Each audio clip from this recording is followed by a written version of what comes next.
O certo que andamos estresados, que faz que mancuerna? Baixando cortisol. Logo vamos explicar por qué que despois do debate da mesa a min súbeme o cortisol.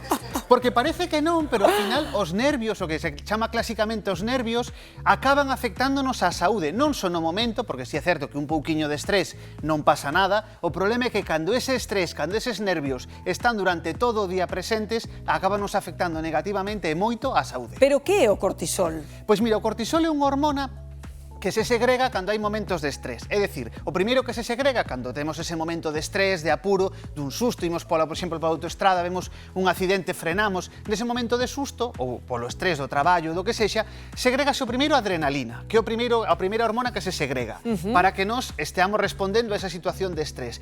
E como uns 15-20 minutos despois de que se segrega esa adrenalina, aparece o cortisol. Aparece o cortisol para manter esa situación de alerta do noso corpo É dicir, que unha durante máis primeira horas. función do cortisol sería manternos, Alerta. pois iso, ollo a visor, non? Sí, manternos alerta con esa situación de tensión, de nervios, como cando temos unha situación moi estresante na vida, pero o problema é que se esa situación se cronifica é cando chega o problema, porque o cortisol en sí parece que está demonizado, pero ten unha súa función e o seu... É dicir, que máis fai o cortisol? Creo que o podemos ver aí nun grafismo, é dicir, por unha banda, manternos alerta ante unha situación complicada, que entendo que iso está ben, non? É necesario, pero para que sirve máis? Claro, porque ten unha función, isto como o colesterol, que parece que sempre é malo, pero hai un colesterol que funcione, que é necesario. Pois o cortisol, un pouquiño de cortisol tamén é necesario. Pola mañá, cando nos erguemos, sube un pouquiño o cortisol de xeito natural e todas as funcións son todas estas que vemos aquí. Controlar os niveis de azúcar en sangre, regular a nosa tensión arterial, regular tamén o metabolismo, se xa hai certas funcións que son normais e que son naturais e que ten que haber un pouquiño de cortisol. O problema é cando este cortisol non baixa ao longo do día, senón que se mantén durante todo o día, chegamos á noite con ese nivel alto de cortisol. Cales son os síntomas de que temos un nivel alto de cortisol? Ímolo notar a nivel psicolóxico e a nivel físico. Imos notar esos dous síntomas. Primeiro, imos notar irritabilidade, cambios de ánimo, falta de concentración, dor de cabeza, logo pola noite tamén problemas de sono. Isto a nivel psicolóxico, todo eso que vimos notar desa irritabilidade, cambios de ánimo, pero ollo, porque o cortisol a nivel físico tamén nos afecta. Dificultade para baixar de peso. É dicir, pois eu teño sobrepeso, estou intentando baixar de peso, pero non o consigo. Que falla? Ollo, porque o cortisol pode ser unha das causas. Ese cortisol elevado durante todo o día. Fatiga severa, pero falamos tamén de baixada de defensas. Se estamos todo o día en tensión, todo o día co ese cortisol alto, imos enfermar máis.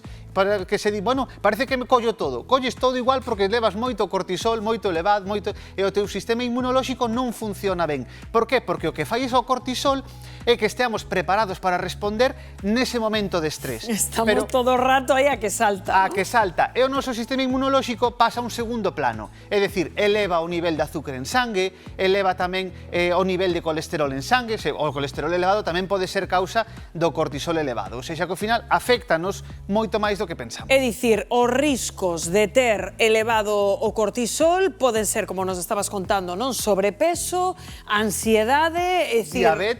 Diabetes tamén. Diabetes tamén, podemos ter diabetes tipo 2, podemos ter o colesterol elevado. E que pasa cando temos o colesterol moi elevado en sangue? Chega un infarto, chega o ictus, e se temos esa baixada de defensas, tamén chegan moitas máis enfermidades, temos moito máis risco de enfermar. E logo a nivel psicolóxico, depresión, máis risco de depresión, máis risco de ansiedade, porque, claro, o noso corpo está pensado para responder a eses momentos de estrés. Puntualmente ao momento de estrés. Claro, e non pasa nada por ter estrés de xeito puntual, O que é algo sei, teño unha normal. presentación no traballo, é unha situación que non é normal. Vou a unha entrevista de traballo, teño un pouco de estrés, ou estropeouse a lavadora, e de repente deixoume coa casa toda inundada, teño estrés. Ese estrés puntual é normal, forma parte da vida. Axúdanos como a ter rapidez de resposta. E forma parte da vida. O problema é cando esa situación de estrés mantense durante todo o día, que o noso corpo entra en fallo e vemos que todos os riscos estamos aí desregulados. De osteoporose, Vale, pois imos aprender, Héctor, como podemos facer para baixar o cortisol, é dicir, que nos axude nun momento dado pero logo que baixe. Pois mira, temos dous xeitos de baixalo, un coa alimentación e outro co exercicio físico. O exercicio físico non estou falando de poñerse aí a facer crossfit, algo sinxelo, simplemente todos os días saír a caminar un pouquiño, saír a caminar todos os días 20-30 minutos, facer algo de exercicio de forza, por eso estaba eu aquí coas pesas despois da mesa baixando o cortisol.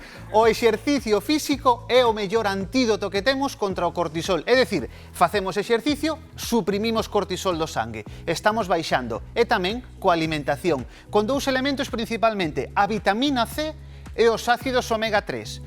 Onde atopamos os ácidos omega 3? No peixe, por exemplo, nas sementes de chía, aquí vamos a atopar nos froitos secos, nas noces que temos por aí, e logo tamén vitamina C. Onde atopamos? Nas naranxas, nos kiwis, nos pementos, no brócoli, como non. Xa te levo toda a semana sen sacar o brócoli, tiña que salir en algún momento. Entón, todos estes alimentos, incluso, oye, voute dar unha alegría, no chocolate negro. O chocolate negro. Que ben. O que teña un porcentaxe de chocolate alto do 70% ou incluso superior. Todos estes alimentos vannos a axudar a neutralizar ese exceso de cortisol. E tamén non hai que esquecerse o exercicio físico moderado. O exercicio físico importante. Bueno, pois aprendemos un pouquiño máis. Temos algunhas preguntiñas para ti sobre o cortisol, a ver que nos consultan os nosos espectadores. 1:19 minutos, aquí estamos no termómetro. A ver, imos ca primeira. Dixéronme que os suplementos de magnesio vanme axudar a rebaixar o cortisol. Suplementos de magnesio. Está moi de moda tomar magnesio, están moi de moda os suplementos de magnesio. É certo que pode ter beneficios para o noso corpo en determinados momentos, pero ollo, non van a eliminar o cortisol, non van a axudar a rebaixar o cortisol. Isto é un mito moi extendido, si é certo que... Ollo con gastarnos pasta en suplementos para nada. Este magnesio pode ter certos beneficios se o necesitamos, pero un deles non vai ser rebaixar os niveis de cortisol. Bueno, pois contestada a pregunta, máis cuestións para ti. Cando me atopo moi tenso, teño moitísimas ganas de comer algo doce. Ten que ver co cortisol? Ten que ver. E ademais normalmente seguro que lle pasa despois. É dicir, explícome, eu estou no traballo, teño traballo, exemplo, un xefe moi malo ou un ambiente moi tóxico no traballo, estou todo o día cun ambiente moi destresante, co cortisol polas nubes, casi non teño nin fame, porque estou con esa situación de estrés que non teño nin fame. Cando chego a casa, que pasa? Desaparece o estrés. Desaparece o estrés, reláxome, baixo o cortisol, baixa a adrenalina e como a neveira inteira, porque de repente chega, teño moitísima fame, porque baixa ese nivel de alerta do noso corpo e de repente o corpo di, que necesito? Nutrientes, pero que sempre vamos a ir tirando pola grelina e pola leptina, por dúas hormonas que hai, a algo doce, aos precociñados, necesito algo doce, necesito algo que parece que me graxa na dulce, é por eso, é por ese estrés nivel tan mantido e cando baixa, teño ese baixón de estrés e parece que necesito pois aí nos contaches eses alimentos para sustituir, efectivamente, conter iso. E temos unha preguntiña máis, a ver, ademais dos síntomas dos que falaste, saíronme negróns nas pernas, é normal?